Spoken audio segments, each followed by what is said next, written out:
Hi everyone, and welcome to our Week 7 Deepen Your Learning video.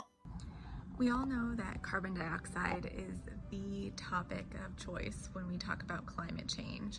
It's always the villain, the cause of the problems, and there is actually a reason for that.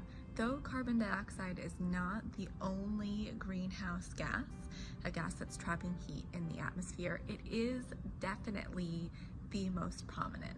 It's released in large quantities by all different kinds of sources, including industry, transportation, and others.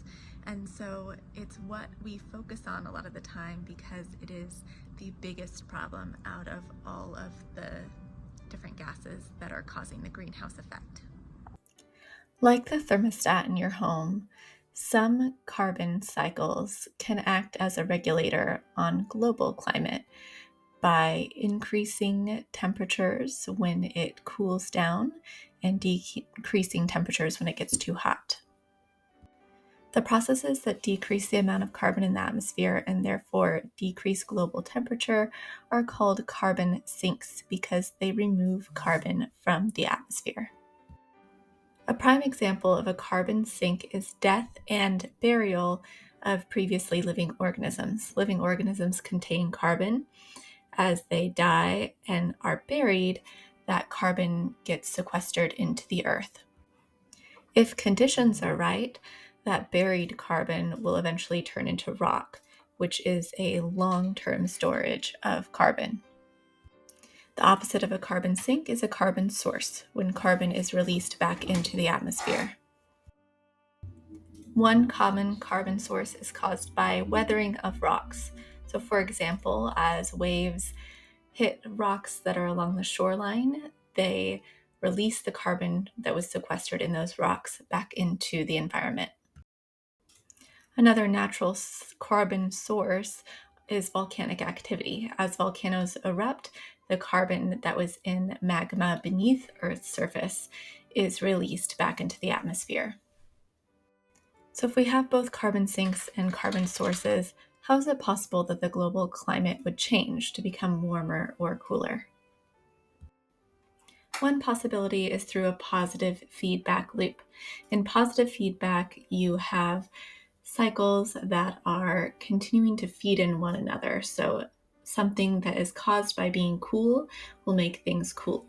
One example would be the formation of ice.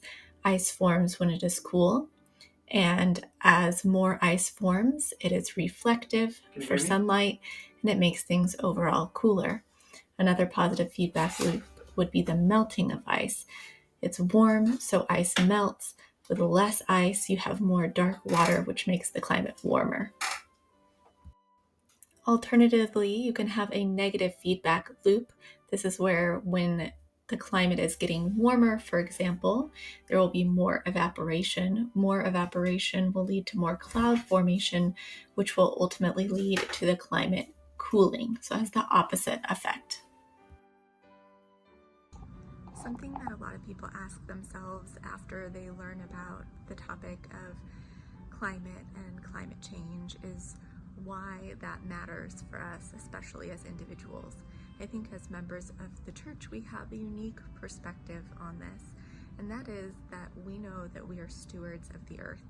And what that means for my testimony personally is that I know that Heavenly Father and Jesus Christ created this earth for me and for us.